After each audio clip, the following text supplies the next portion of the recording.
হিন্দু ধৰ্মৰ সৰ্বাধিক পূজিত দেৱতাসকলৰ অন্যতম সিদ্ধিদাতা। তেখেতৰ ৰূপ বিভিন্ন শাস্ত্ৰসমূহত বিভিন্ন প্ৰকাৰৰ, তথাপিও সকলোতে তেওঁ গজমুণ্ড মনুষ্যাকাৰ দেৱতা। কোৱা বাহুল্য যে পুৰাণৰ স্বাভাৱিক চৰিত্ৰ অনুসৰি একোখন পুৰাণত এই প্ৰসংগত এক ৰকমৰ ভাষ্য পোৱা যায়। কিদৰে গণেশ গজমুণ্ড হ'ল আৰু ক'ত আছে তেওঁৰ ছেদিত প্ৰকৃত মস্তক? গুহাই কৌতূহলৰ সৃষ্টি কৰে। ঐতিহাসিক গুহাসমূহে নিজৰ লগতে কঢ়িয়াই বহু প্ৰাচীন ৰহস্য। উত্তৰাখণ্ডৰ পিথোৰগড় জিলাৰ অন্তৰ্গত গুগলিহাট তহলিছত আছে এনে এক গুহা। ইয়াতে আছে গণেশৰ প্ৰকৃত মস্তক। প্ৰচলিত যে তেওঁৰ মস্তকত ব্ৰহ্মকমলৰ পৰা গণেশৰ মূৰলৈ পবিত্ৰ জল নিগৰি আহে। এই গুহাটো হৈছে পাতাল ভুৱনেশ্বৰ গুহা। ये तो ऐतिहासिक दृष्टि तो हमारे पास ऐसा पुरातात्विक शास्त्र नहीं है, लेकिन जो किंवदंतियां हैं और उसका जो थोड़ा बहुत तालमेल जो बैठता है, अगर आप पाताल भुवनेश्वर में जाते हैं, वहाँ पर जो पूजा अर्चना की जाती है वो वास्तव में एक धड़ टाइप का वो पत्थर का बना हुआ जो है, क्योंकि पाताल भुवनेश्वर गुफा जो है वहाँ पर चूने का पानी छिपता है, जिस कारण से वहाँ पर अनेक रचनाएं हुई हैं। वहाँ पर ये किंवदंती है कि जब शिव जी ने पार्वती के द्वार पर उनको रोका गया गणेश के द्वारा, उसका सिर अलग कर दिया था। फिर हाथी का सिर ले आया गया पार्वती के अनुरोध पर, उनको गणेश बना दिया। लेकिन जो हाथी का धड़ जो है वो गिरा हुआ कहते हैं कि पाताल भुवनेश्वर में किंवदंती प्रचलित है। वहाँ पर लोग जाते हैं, उस धड़ नुमा पत्थर को देखते हैं, पूजा अर्चना करते हैं। পুৰাণৰ মতে পাতাল ভুৱনেশ্বৰ গুহাৰ জৰিয়তে চাৰিধামৰ তীৰ্থযাত্ৰা দৰ্শন কৰিব পাৰি। অৰ্থাৎ পাতাল ভুৱনেশ্বৰৰ দৰ্শনে কাশী, বদৰীনাথ আৰু কেদাৰনাথৰ তপস্যাৰো ফল দিয়ে।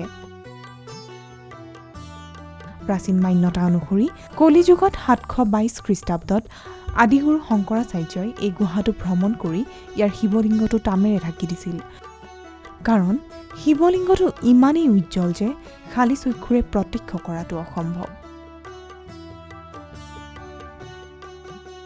बहुत विदित स्थान है, यहाँ से कैलाश तक उसका लिंक है।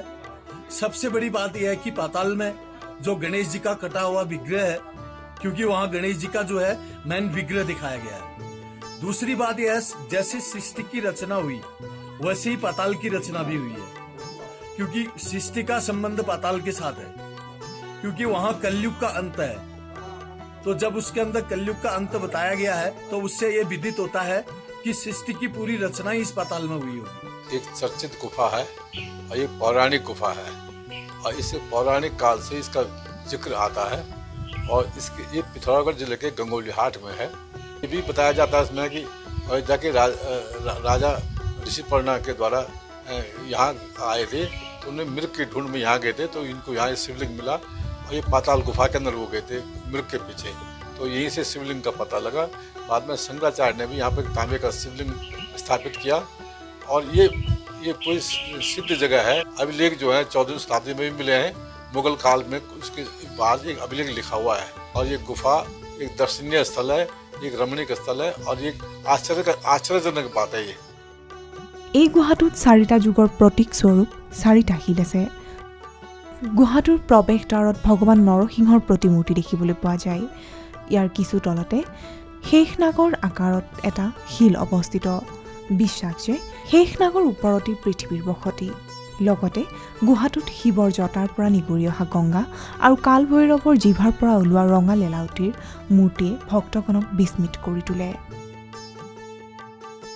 সকলো দেৱ দেৱতাই এই গুহাটোৰ গৰ্ভত ভগৱান শিৱৰ সৈতে সূক্ষ্মৰূপে বাস কৰে বুলি বিশ্বাস কৰা হয়। স্বচক্ষুৰে প্ৰত্যক্ষ নকৰালৈ এই পাতাল ভুৱনেশ্বৰ গুহা সকলোৰে বাবে অবিশ্বাস্য। News desk report, ETV Bharat, Assam.